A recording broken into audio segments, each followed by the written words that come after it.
विपक्षी दल अब कांग्रेस के अंदर शामिल होंगे, यह इस वक्त की सबसे बड़ी खबर है। चर्चा चल रही है कि विपक्षी दल वो कांग्रेस के अंदर शामिल हो जाए। राहुल गांधी के साथ में शरद पवार, ममता बनर्जी, उद्धव ठाकरे, ये तमाम नेता कांग्रेस के साथ में चले जाए और यही एक आखिरी तरीका है नरेंद्र मोदी को 362 से रोकने का। अभी 362 क्या है इसको समझेंगे। दूसरी तरफ टीएमसी के अंदर 20 सांसदों ने हस्ताक्षर कर दिए, साइन कर दिए और इसमें सियानी घोष, चड्डा नहीं है जो चड्डी हो जाऊंगी, वो भी इसमें शामिल है। काकोली घोष जो कि शारदा चिट फंड के अंदर उनकी बाकायदा वीडियो थी, वो 5 लाख रुपए लेती हुई उसमें दिखाई दे रही थी, आरोप लगे उनके ऊपर, वो भी अब जा रही है। और बहुत सारे नेता, और यहां तक कि सियानी घोष ने तो ये कहा ही था कि ये शुभेंदु अधिकारी बी ग्रेड नहीं बल्कि सी ग्रेड, और ये जुम्मा 4 दिन पहले चुनाव प्रचार के दौरान कि सी ग्रेड वाले नेता हैं। और सी ग्रेड वाले नेता के साथ में आप क्यों जा रहे हैं? सवाल बहुत सारे हैं, लेकिन आखिरकार ये जो तोड़फोड़ इस वक्त में हो रही है, इसके पीछे मोदी जी का मकसद क्या है? ये तोड़फोड़ जो चल रही है इसके पीछे 362 का नंबर है और ये 362 से मोदी जी कितनी दूरी पर हैं। हालांकि वो थे तो बैसाखियों पर, लेकिन बैसाखी से कैसे मोदी जी कहां तक आए और इन 2 सालों के अंदर उन्होंने क्या कुछ अचीव किया और किस तरीके से कौन कौन सी पार्टी तोड़ दी। तकरीबन नीतीश कुमार की पार्टी का विलय भारतीय जनता पार्टी में हो ही चुका है और ऐसे में ममता बनर्जी की पार्टी तकरीबन वो खत्म कर ही दी गई। तो विपक्ष के पास में रास्ता क्या है? संजय राउत ने कहा है कि एक ही रास्ता है कि आप राहुल गांधी के साथ में कांग्रेस के झंडे के नीचे चले जाइए और बीजेपी से सीधा मुकाबला करिए। लेकिन सबसे ज्यादा चर्चा इस वक्त में टीएमसी की है, ममता बनर्जी की है, क्योंकि धड़ाधड़ ताबड़तोड़ वहां पर इस्तीफे भी हो रहे हैं और ना केवल इस्तीफे हो रहे हैं बल्कि अब 20 सांसदों की लिस्ट, साइन की हुई लिस्ट वो सामने आ गई है। ये टीएमसी के सांसदों की लिस्ट आप देखिए, टीएमसी के सांसदों ने वो साइन कर दिए हैं और टीएमसी के 20 सांसद वो जाते हुए नजर आ रहे हैं टीएमसी बीजेपी के अंदर। हो सकता है कि ये अपना अलग से गुट बनाए या हो सकता है कि ये बीजेपी के अंदर डायरेक्ट शामिल हो जाए। अब इसमें सबसे पहले काकोली घोष है, शताब्दी रॉय है, बापी हलदार हैं, शर्मिला सरकार हैं, प्रसून बनर्जी, जगदीश वर्मा, बसुनिया, असीत कुमार माल, अरूप चक्रवर्ती, रचना बनर्जी, सियानी घोष, खलीलुर रहमान, अबू ताहिर खान, यूसुफ पठान, मिताली बाग, माला रॉय और कालीपद सोरेन और दीपक अधिकारी, जून मालिया और उनके साथ में पार्थ भौमिक। ये 19-20 नाम जो है वो इस लिस्ट के अंदर बिल्कुल क्लियर हो चुके हैं जिनका नाम आया है और वो अब टीएमसी के अंदर नहीं बल्कि या तो अलग गुट बनाएंगे या डायरेक्ट भाजपा के अंदर शामिल हो जाएंगे। लेकिन मोदी जी की जो इस वक्त में जो रणनीति है वो केवल टीएमसी को तोड़ने तक की नहीं है बल्कि 362 की है। वो 362 क्या है पहले मैं वही आपके सामने रख देता हूं। ये आप देखिए इस वक्त में लोकसभा और राज्यसभा की स्थिति। लोकसभा के अंदर इस वक्त में एनडीए के पास में 293 सांसद हैं जिसमें बीजेपी के 240 हैं। बीजेपी नरेंद्र मोदी जो 400 पार की बात कर रहे थे वो बहुमत में नहीं जुटा पाए। 240 उनके हैं, 293 कुल हैं। और यहां लोकसभा में जो 2/3 बहुमत का आंकड़ा है वो 362 है। 362 2/3 बहुमत है तो इसके लिए 69 सांसद और चाहिए। राज्यसभा के अंदर इसी तरीके से 148 सांसद वर्तमान में एनडीए के पास में हैं, 164 सांसद चाहिए यानी 16 कम है। तो ये जो कम है, ये जो चाहिए वो पूरा हो जाएगा। 16 कोई बहुत बड़ा आंकड़ा नहीं है। 4 सांसद तो अभी टीएमसी का इस्तीफा दे चुके हैं और जैसे अब मीनाक्षी नटराजन और ये सब हुआ है तो ऐसे ही थोड़ी ना हुआ है, नंबर तो फिर बदलेगा। आज की तारीख तक ये 16 है। अभी जो नया चुनाव हो रहा है और जिसमें 10-11 सीटों पर बीजेपी साफ तौर पर जीतती हुई दिखाई दे रही है तो नंबर फिर बदलेगा ही। तो राज्यसभा एक तरीके से बीजेपी की पकड़ में आ चुका है। लोकसभा में मामला अभी फंसा हुआ है और लोकसभा के अंदर जो 69 हैं, इसको कैसे बीजेपी टारगेट कर सकती है, इसको जरा समझिए। यहां टीएमसी के 20 बागी हो चुके हैं, वो साइन कर चुके हैं, तो टीएमसी के 20 सांसद हैं। इसमें शरद पवार के 8 सांसद हैं, उद्धव ठाकरे के 9 और डीएमके के 22 सांसद। 20 और 39 यानी 59 हो गए। और ये 59 यानी अब केवल 10 सांसदों की दूरी है। और 10 सांसद नरेंद्र मोदी के लिए कोई बहुत बड़ी बात नहीं है। 10 सांसद तो हो सकता है कि समाजवादी पार्टी से आ जाए, हो सकता है कि कांग्रेस से आ जाए, कहीं से भी आ सकते हैं 10 सांसद। तो जिस तरीके से नरेंद्र मोदी ये चक्रव्यूह सेट कर रहे हैं, ये परिसमन के लिए है। और परिसमन यानी डीलिमिटेशन होगा तो उसमें फिर जो हिंदी पट्टी के राज्य हैं उनका बोलबाला होगा। और फिर उसके बाद में आप भूल जाइए कि आप कभी बीजेपी को टक्कर दे भी पाएंगे। यानी जो हिंदी पट्टी के राज्य हैं, मध्य प्रदेश है, गुजरात है, राजस्थान है, हरियाणा है, उत्तर प्रदेश है, बिहार है, यहां पर बीजेपी फिर एक तरफा जीत करके आएगी। और जब किसी भी पार्टी के पास में दिल्ली, हरियाणा, यूपी, उत्तराखंड, हिमाचल, राजस्थान, गुजरात, मध्य प्रदेश, उत्तर प्रदेश, बिहार, झारखंड, ओडिशा, यहां तक, और उसके साथ में बंगाल भी हो ही जाएगा। तो अगर जिसके पास में भी 80%, 70% सांसद अगर इन सब राज्यों के मिलाकर के हो जाएंगे, तो फिर आप साउथ से कितनी ही उम्मीद कर लेंगे। साउथ के जो 4 राज्य हैं, कर्नाटका है, तेलंगाना है, और उसके साथ में तमिलनाडु और केरला, यहां से कितना कुछ हासिल हो जाएगा, ये सबसे बड़ा सवाल है। और सबसे बड़ी बात यह है कि इसीलिए अशोक गहलोत कह रहे हैं, संजय राउत कह रहे हैं कि कांग्रेस के झंडे के नीचे आ जाइए। संजय राउत का बयान आप देखिए। संजय राउत ने क्या कहा? संजय राउत ने कहा, कांग्रेस पार्टी से जो नेता बाहर निकले थे, उन्होंने अपने अपने दल खड़े किए, चाहे महाराष्ट्र हो, चाहे पश्चिम बंगाल हो, चाहे ओडिशा हो, चाहे तेलंगाना हो, चाहे आंध्र प्रदेश हो, सभी कांग्रेस में आकर के कांग्रेस के झंडे के नीचे अपनी नई शुरुआत उनको करनी चाहिए। यानी अब ये एक नई बहस खड़ी हो गई है कि जो कांग्रेस से निकल करके गया, चाहे वो टीएमसी हो, चाहे वो एनसीपी हो, जो कांग्रेस से बाहर निकल करके गया, वो सब कांग्रेस में वापस आए और कांग्रेस के झंडे के साथ में खड़े होकर के लड़ाई लड़े। अब इससे फायदा क्या होगा? इससे फायदा ये है, एक तो जो विपक्षी दल हैं उनको एक उम्मीद मिलेगी कि भाई बीजेपी में टूट कर जाने का कोई फायदा नहीं है, केवल 2.5-3 साल की बात है और दोबारा 2029 में चुनाव होंगे और कांग्रेस एक बड़ी ताकत के तौर पर उभर रही है। और राहुल गांधी जो अब की बार 99 पर थे, हो सकता है कि अगली बार 199, या अगर सब साथ में आकर के एक साथ में लड़े 299 भी हो सकता है। तो यानी सिर्फ और सिर्फ 2 साल या फिर 100 साल, ये वाला मसला रहेगा कि 2 साल की राजनीति करनी है या फिर बीजेपी में चले जाइए, बीजेपी को डीलिमिटेशन अपने हिसाब से करने दीजिए और फिर 100 साल तक बीजेपी के साथ में रहिए। फिर बीजेपी कुछ देगी तो अच्छा है, नहीं देगी तो अच्छा है। यानी लाइमलाइट में बीजेपी रखेगी तो बेहतर है और लाइमलाइट से अगर बाहर बीजेपी कर देगी तो बेहतर है। वैसे बीजेपी के अंदर बाहर से गए हुए नेताओं की शुरुआत में ज़्यादा पूछ होती है और बीजेपी के जो अपने नेता हैं, जो बीजेपी के कोर बीजेपी के नेता थे, उनको बीजेपी ने कैसे हाशिए पर डाल दिया, मार्गदर्शन मंडल में डाल दिया, उनका जिक्र करना भी आज के तौर में बेमानी हो जाएगा। लेकिन बाहर से आए हुए नेताओं को मुख्यमंत्री बना दिया।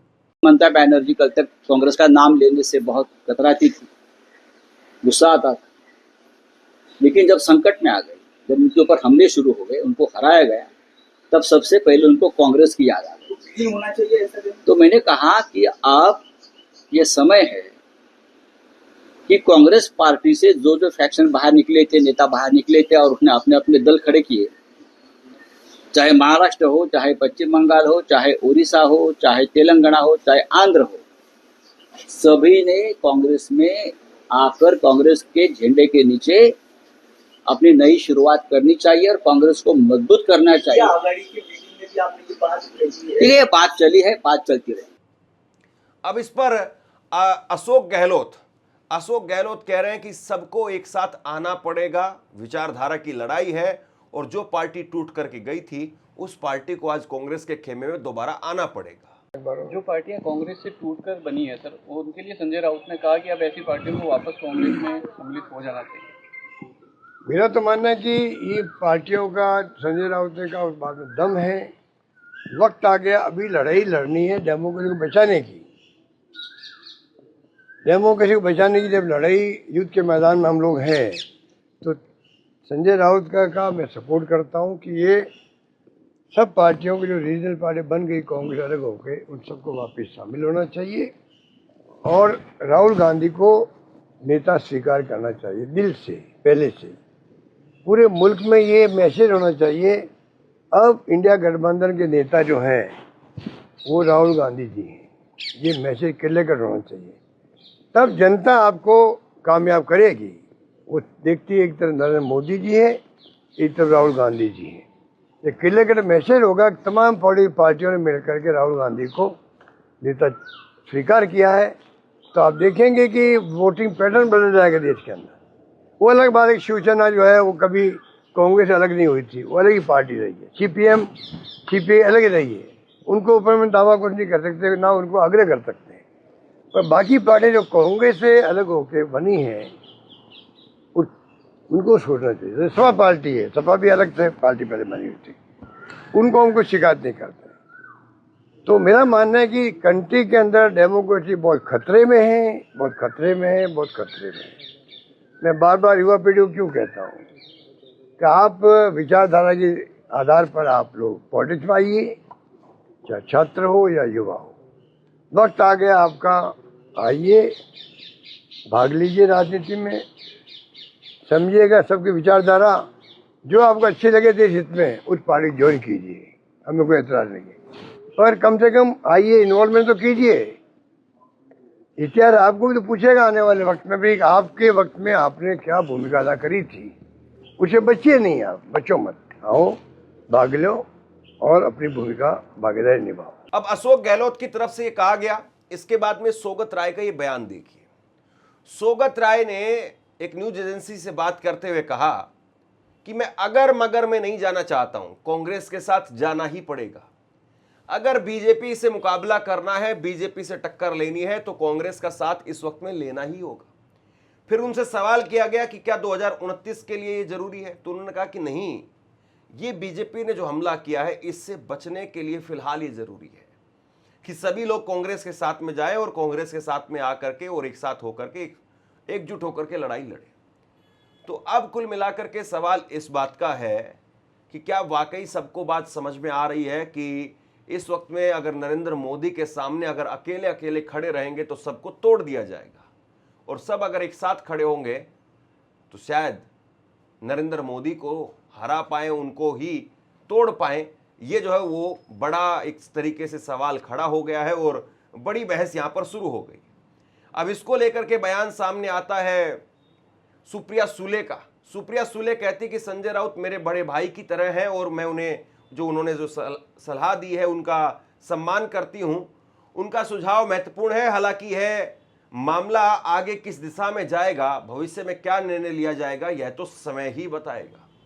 यानी सुप्रिया सुले उनकी ज्यादा मोदी जी के खेमे में जाने को लेकर के बनती नहीं है, और सुप्रिया सुले उनके सुर भी कहीं ना कहीं कांग्रेस की तरफ जाते हुए दिखाई दे रहे हैं। तो संजय राउत जी हमारे लिए, मेरे लिए व्यक्तिगत मेरे बड़े भाई हैं, तो उन्होंने एक अच्छा सुझाव दिया है, लेकिन वो सर आँखों पे, क्या होगा कैसे होगा ये वक्त ही बताएगा।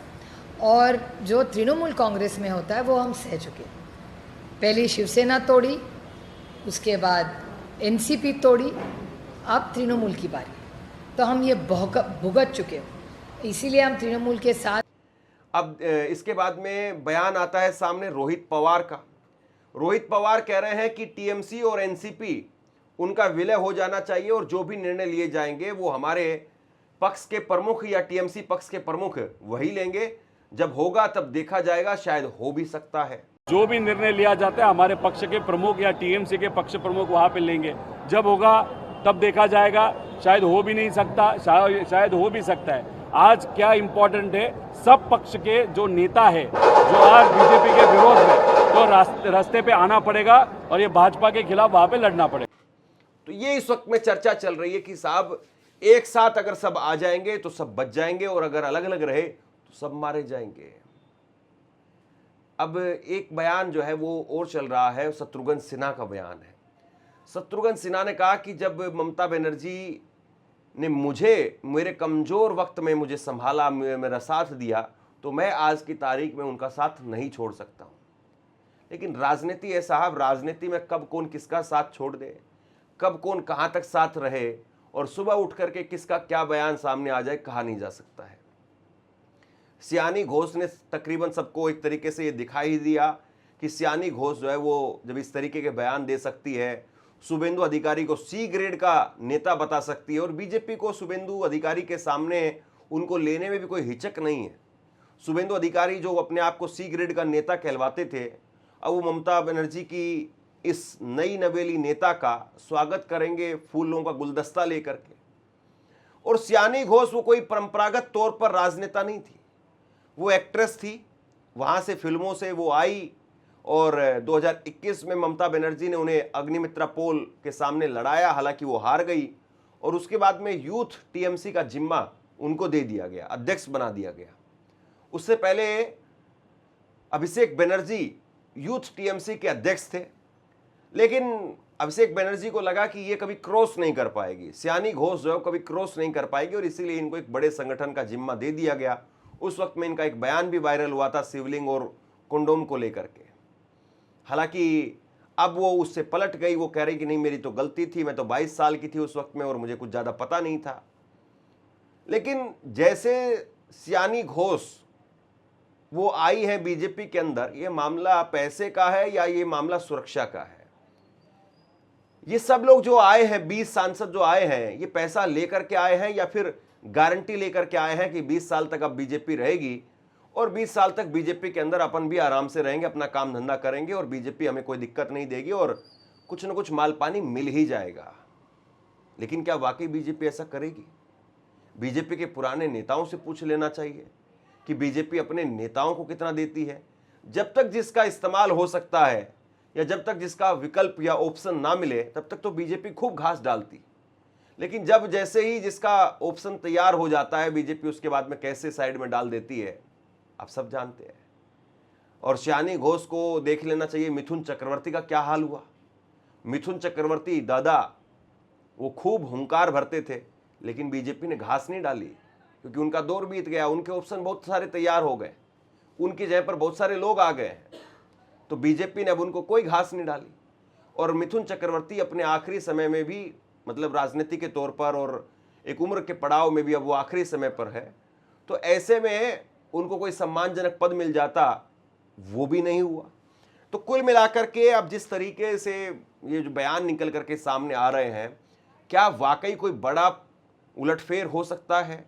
क्या ममता बनर्जी को जो दिक्कत हो रही है सारी की सारी वो अभिषेक बनर्जी की वजह से हो रही है और अभिषेक बनर्जी को साइडलाइन करके ममता बनर्जी अपनी पार्टी को फिर से खड़ा कर सकती है? क्योंकि शिकायतें ये भी सामने आ रही कि अभिषेक बनर्जी वो बहुत एरोगेंट है। और एक पत्रकार ने तो यहां तक कह दिया कि मुकुल रॉय जो टीएमसी के कद्दावर नेता थे, ममता बनर्जी के राइट हैंड थे, एक बार पब्लिक मीटिंग के अंदर उनको थप्पड़ मार दिया था। और वो बात कभी बाहर इसलिए नहीं आ पाई क्योंकि अभिषेक बनर्जी सर्वे सर्वा हो चुके थे।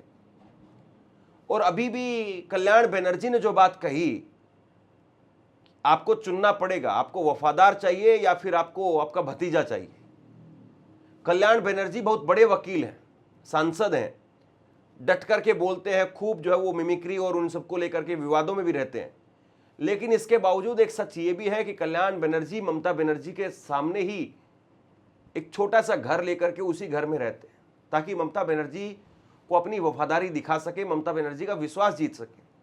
और पहले कल्याण बनर्जी ने कहा कि ये आईपैक ने हरा दिया, और अब कल्याण बनर्जी का एक बयान वायरल हो रहा है कल से कि वफादार या भतीजा ममता बनर्जी को एक चुनना पड़ेगा।